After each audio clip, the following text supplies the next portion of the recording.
Hello everyone, welcome to the GeoEcologist.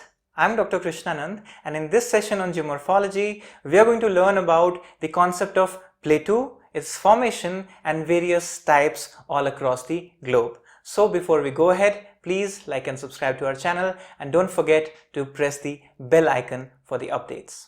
So now let's learn about this word that is plateau. So what is this plateau and how it is formed? This is what we are going to learn today. So the formation and types of this word plateau. So if you can look into this image, this vast table kind of land, which is just like a table in your dining room or drawing room, isn't it? So this flat tabular land which is higher than the surrounding part. So if this is the surrounding part, this is higher on the next level, what we observe in this image. So where does this concept of plateau comes from? What are its various formation and types? That is what we are going to discuss here. So the word plateaus, coming from this Greek origin, basically means a flat or a wide or a broad place, right? That is where the word comes from. Again, in the old French, there is another word which is called plateau, which basically means flat piece of metal or wood. So these are the origin words for this word which we see in English, that is called plateau. So what is basically a plateau? It is a flat piece of land which is higher than its surrounding or the neighboring portion. So that is important to learn. Now let's understand its formation, its characteristics and its various types. So looking at the fact, the plateaus cover about 18% of the Earth's surface. So remember, mountain, plateaus, plains, coastal plains, islands, if you look at these kind of division between the landforms, so out of which plateaus are 18% of the Earth's surface. That is one important fact to remember.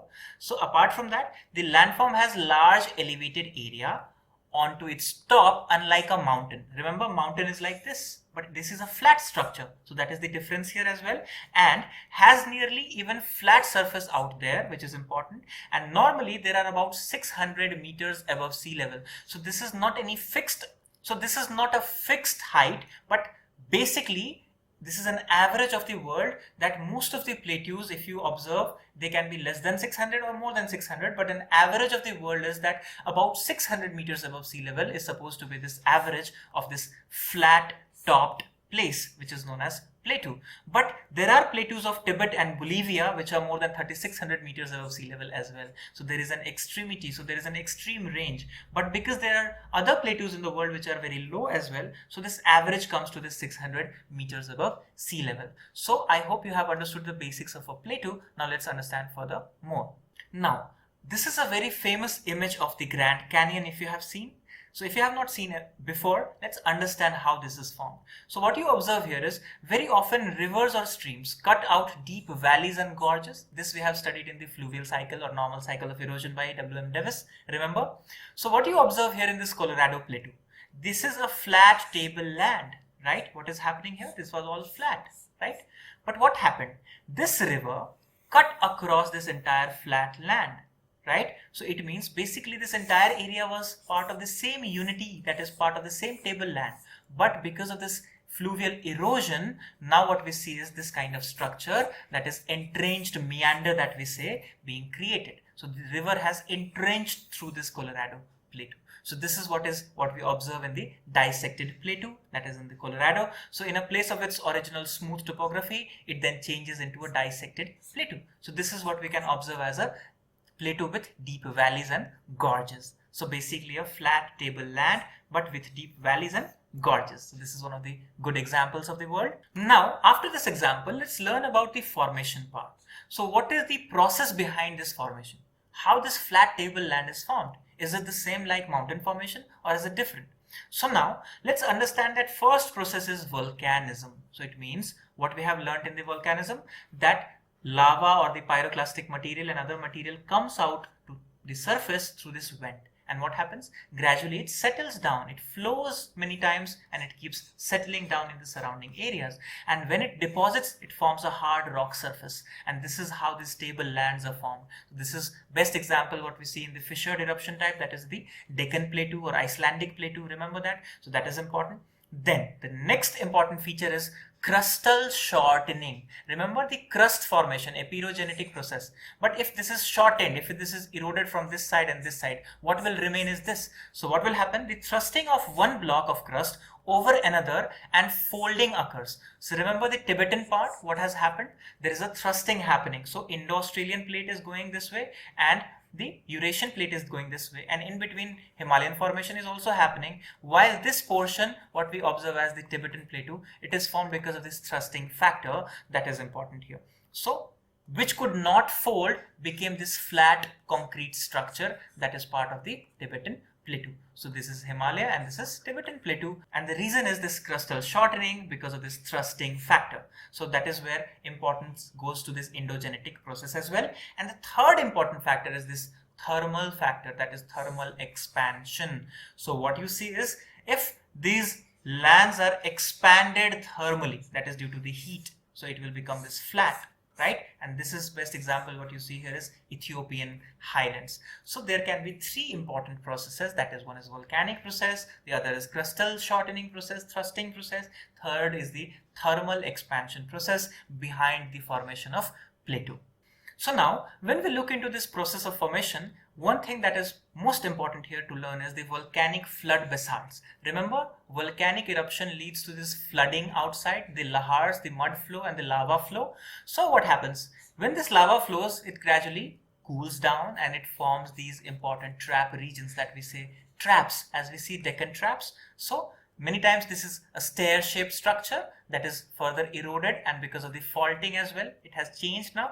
So what happens? Plateau can form where extensive lava flows is there. So lava flows is one important point where what we have learned through the volcanic process. So these are called flood basalt province. That is important. So flood basalts or trap regions. So it is exemplified. It means these are the examples from various places in the world. So the Columbia Plateau in northwestern US, then Deccan Trap region in peninsular India, Laurentian Plateau or the Canadian Shield, that is one of the ancient part in Canada, remember, and the Siberian Trap regions of Russia. So these are the four important places where this kind of lava flows in extensive nature in the ancient times. That is, it took millions of years to form this. So that is what is important, and what you can do is mark all these places on your maps. Now let's understand the next important point that we discussed, that is the crustal shortening, that is the thickening of the crust gradually. So what happens? Greater heights of some plateaus, such as Plateau of Tibet, is due to the crustal shortening. They can be found in North Africa as well, Turkey, Iran and Tibet, where the African, Arabian, Indian continental mass that had collided with the Eurasian continent. So this we have already discussed. The collision led to the shortening and further thrusting, and this went up. The stable land actually went up to over 3600 or 4000 meters above sea level, like the formation of the fold mountains. So that is important here. That is called crustal shortening. And then the third one that we discussed, that is thermal expansion. So remember, the word is thermal, that is heat. So that is important. So what happens? The thermal expansion of the lithosphere means the replacement of cold mantle lithosphere by hot asthenosphere. So what is happening? The replacement of cold mantle by hot asthenosphere. If this happens, then usually it is associated with a feature which is a volcanic feature called hot spots. So that is important, and prominent example of this thermal expansion and plateau creation are those areas, specifically this Yellowstone Plateau in United States, the Massif Central in France, and Ethiopian Plateau, that is Ethiopian highlands in Africa. These are the most famous examples which are attributed to this thermal expansion or the formation through this thermal process. Now, the next point is to learn the classification of these plateaus. What are its various types? So, geographical location, structure, these are important points here that we see. So structure and location of the rocks, that is what we do this classification on the basis of. So there are three important types what you see here. One is called intermontane plateau. Intermontane means between two mountains or different mountains. So this flat land, if you see, it is covered by all sides from these high mountains. So this is another plateau which is called intermontane plateau. Ladakh is one of the most famous example if you talk about India. Then next one is called Piedmont plateaus. Piedmont, remember pediplanation theory, Piedmont plains, pediments, pedicure if you have done ever. So pedicure is what? Foot. So what is happening here? This is wearing and tearing and depositing at the foot. And then this is joining together and forming this entire pediplain, which is part of the highlands, that is called plateau. So these are Piedmont plateaus. in these high areas. So this kind of plateaus in Tibetan areas you can find, in Lahaul Spiti district of India, in Sikkim North in India you can find, and many other places in the world as well. These are called Piedmont deposits plateaus. That is important. And then third one, and very famous, which is very easily visible as well, you can go to this rocky coast and you can see these flat topped areas. These are part of the continental margins. These are called continental plateaus. So these are the three basic type on the basis of what you see here. That is the location, geographical location, and structure of the rocks and its formation. So let's understand it in details. So the first one that we observed was the intermontane plateau. So what you see here, this particular image, this is northern part of the India, and this is the entire Tibetan plateau region. If you see what you observe here, these are bordering the Fold mountain range, or are partially or fully enclosed within them. That is important. So what you see, these plateaus are engulfed or enclosed between the mountains. So that is what we see is the intermontane plateau. So the extensive and over 4,500 meters high plateaus that we see of Tibet is one of the best examples of the world of this intermontane plateau. So it is surrounded by folded mountains like Himalaya, Karakoram, Kunlun, Tian Shan on two sides. So that is important, these mountain ranges and the plateaus in between them. So this is the best example as we can see. Then coming to the next one, the Plateau of Colorado is another well-known example, over 1 kilometer high, into which rivers have cut through this Grand Canyon as we see here. So these Grand Canyons and this plateau part that we discussed in the beginning. So these are having series of gorges as well. So the Plateau of Mexico, Bolivia, Iran, these are the examples of this particular type of these intermontane plateau as we see, right? Then further, let's understand the Piedmont Plateau. So as we know, this Piedmont is where? At the foot part. Remember the Piedmont, the peddy part. So these mountains eroding and then settling down layer after layer, and this formation of plateau. So what you see is situation at the foot of the mountains, and that is important. It's like a plain, but it is higher on the surface. So this is called Piedmont Plateau. Many Piedmont Plateau are found in the world close to this sea areas. So extension of this plateau into the sea areas is also found in the different parts of the world. Now, the plateau of Malwa in India is one of the most important example. Those of Patagonia facing the Atlantic Ocean, remember as I said, and the Appalachian situated between the Appalachian Mountain and the Atlantic coast, that is plain in USA, are the best example. In their case, the areas once high have now been reduced to various agents of erosion. So remember, these erosional agents are important when we say Piedmont formation or Piedmont Plateau formation, because denudational process is one of the major reasons where these sediments or this erosion of these mountains lead to the formation of these plateau or this flat structure adjoining them. These are called pediments or Piedmont plateaus. Now going to the third type as we have discussed, that is the continental plateaus. As you see, this continental mass of this flat nature. So these are formed either by extensive continental uplift, that is the epirogenetic process that we have learned earlier in the lectures, or by the spread of horizontal basic lava. So if there is a lava spread in the horizontal manner, that can also lead to this kind of formation. So volcanic lava covered plateau of Maharashtra, as we can see in India, one of the examples. Snake River Plateau in northwestern USA, that is another example of these continental plateaus. So these are important, and they're also called plateau of accumulation. Now remember, this phrase here is important, that plateau of accumulation is the name given to continental plateaus because they are found by the accumulation of this lava which is there on the sheets or on the surface. So that is important here. And finally, at the last, let's learn about that. Why are these plateaus important? Are they useful to us? So they are extremely useful to mankind in the following ways. So what are the usefulness of these plateaus? We already know usefulness of ocean, usefulness of mountains. Let's understand what is this usefulness of this plateau. So first important thing, as we know, they are places of accumulation. So they have lots of minerals. That is where we are interested, right?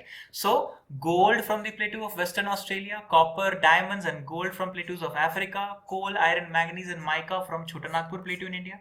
As we see examples from the world, we see these valuable minerals that are important for human beings. So these are important rich sources. So that is the first importance, usefulness. Then generation of tidal power. Remember, these are the higher surfaces, and from the cliff these waterfalls are there in various plateaus. So what we can see is that rivers falling down from the edges of these plateaus form waterfalls, and they can be harnessed to use this tidal power. There are numerous tidal power generation plants at various places along or adjoining these plateaus in Africa, in India, in United States and various other parts of the world. So that is important. Then the third important thing is the climate part, that these are elevated surfaces sources, so they have cooler climate. So these higher parts of the plateaus, even in tropical and subtropical regions, have cooler climate, and this also leads to what? The development of recreational activities. So when people have this summers and they can travel to these higher areas, like they go to the mountains, they also travel to the plateau areas for relief because of this cool climate. Then the fourth and the last important point is this animal rearing and agriculture part. Now remember, plateaus have large grasslands in various parts of the world. So these grasslands are one thing that is important for animal rearing, especially sheep, goat, cattle. So entire Tibetan plateau, what we see is basically goat rearers, or the Pashmina variety that you have already heard, the Changthang nomads. So those are the examples in India if you see. So there are a variety of people who live and practice animal rearing and agriculture in various plateau area of the world. So they provide variety of products like wool, milk, meat, hides and skin. And lava plateaus are, compared to all other plateaus, are richer in agriculture since they have this very fertile soil. So remember, these black soil, fertile soil, all these important soils or minerals that are there are fit for different kinds of agriculture. And remember, famous black soil in India is famous for cotton cultivation and sugarcane cultivation as well. So that is important here. So now, when we have learned about the plateaus, its concept about formation and various types, various examples, so in the lectures to come, we are going to talk about the other parts of geomorphology. So stay tuned, stay safe, and all the best wishes.